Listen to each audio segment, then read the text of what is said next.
estudantes, sejam todos muito bem-vindos a mais uma aula de História. Você do 4º e 5º ano fica ligadinho aqui com a gente. Eu sou a professora Camila Barbosa e a partir de agora nós teremos uma aula sobre as religiões no passado.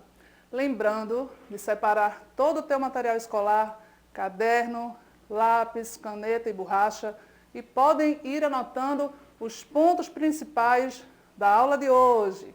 Gostaria de dizer também que estamos muito felizes por nós termos voltado no formato presencial, muito embora ainda na forma de rodízio, mas é isso aí. Vamos iniciar. As religiões não são apenas crenças diversas em determinados deuses. São também formas de viver com o objetivo de se aproximar mais da divindade na qual se acredita. Os cristãos, por exemplo, praticam a caridade como uma forma de viver de acordo com a vida de Jesus Cristo.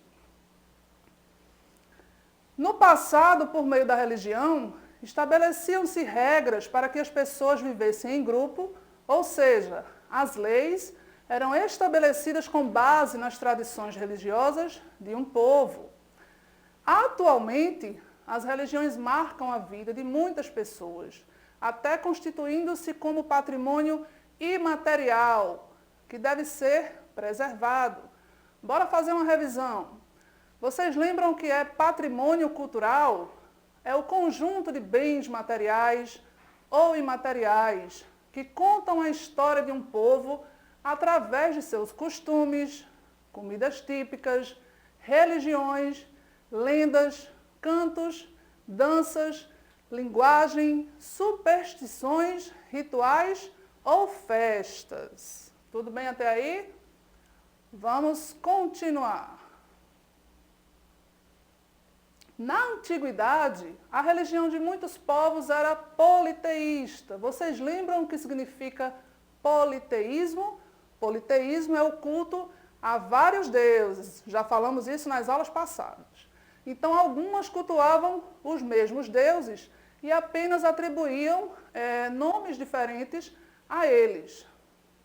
Em geral, a mudança de deuses e de modo de cultuá-los refletem movimentos internos de povos antigos, processos migratórios, conquistas e miscigenação. Vamos saber sobre a religião do Antigo Egito. Desde a sua formação há mais de 5.000 anos, a religião do Antigo Egito era politeísta, com uma grande quantidade de deuses. Os próprios faraós, os reis do Egito, eram considerados deuses. Tudo na sociedade girava em torno das crenças religiosas.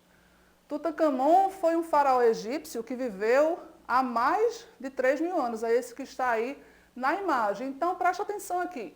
Os egípcios, eles achavam que após a morte, a pessoa seria julgada pelos deuses e poderia ingressar em um mundo diferente e maravilhoso. Mas para isso, precisava do seu corpo físico. Tudo bem?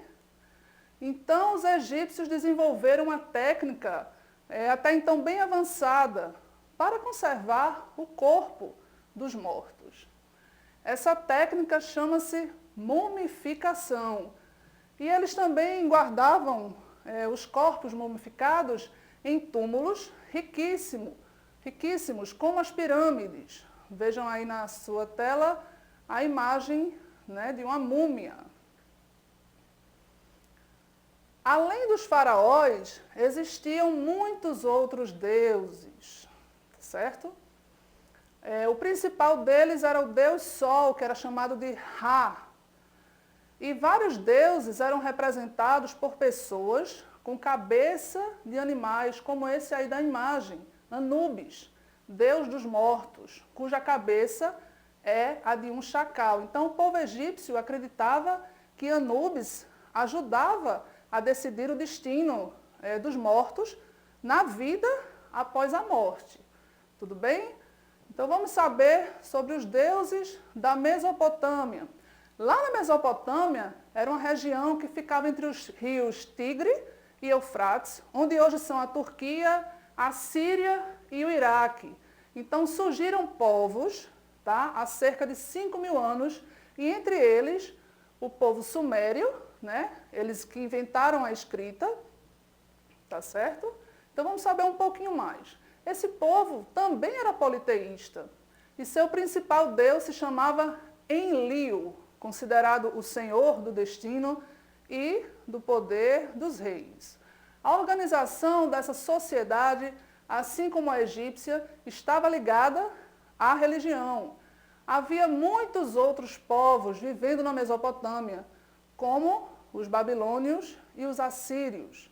O deus Enlil dos sumérios também era chamado de Marduk para os babilônios e Assur para os assírios. Vamos continuar.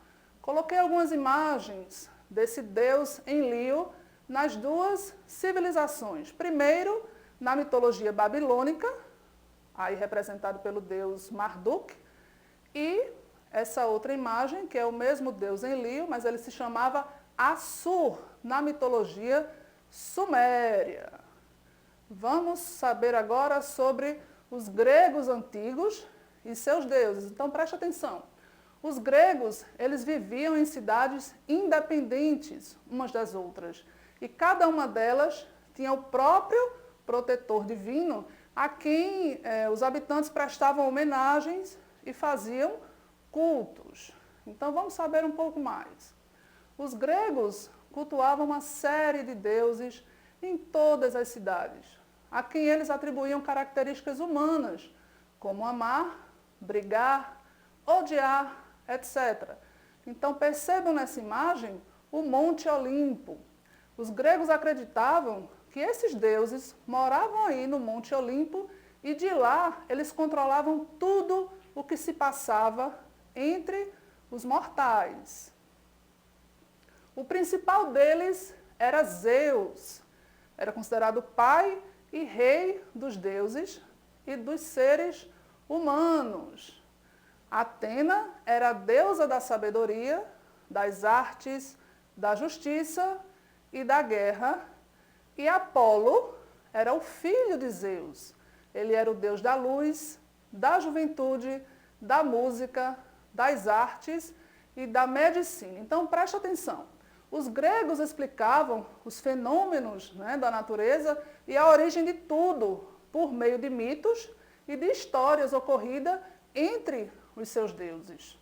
No início, os romanos, né, vou falar agora sobre o politeísmo dos romanos. Então, no início, os romanos acreditavam em diferentes deuses associados com seus antepassados. Assim, cada família, ela cultuava os parentes mortos como se eles fossem deuses, chamando-os de deuses lares. Tudo bem até aí? Vamos saber um pouco mais. Conforme a civilização romana cresceu e se expandiu, eles passaram a ter contato com outras tradições religiosas. Foi assim que as crenças gregas acabaram sendo incorporadas à religião romana. Apenas os nomes das divindades foram trocados. Os mitos permaneceram os mesmos. Então preste atenção a esses exemplos. Atena passou a ser chamada de Minerva e Zeus passou a ser chamado pelos romanos de Júpiter. E isso aconteceu com praticamente todos os deuses. Chegamos à hora do nosso desafio. Preste bem atenção aqui à sua tela. Você conhece algum desenho animado, filme ou série onde apareçam esses ou outros deuses? Você vai pesquisar e vai escrever no seu caderno. Se você preferir, você pode fazer uma ilustração, ou seja, um desenho desses deuses. Capricha na tua produção. Eu tenho certeza que algum desenho animado aí você já deve ter visto algum desses deuses que a gente falou na aula de hoje. Tudo bem, pessoal? Chegamos ao fim a mais uma aula. Espero que vocês tenham aprendido um pouco mais sobre as religiões do passado, Não deixem de fazer o desafio e nós nos encontraremos na nossa próxima aula. Tchau, tchau, pessoal!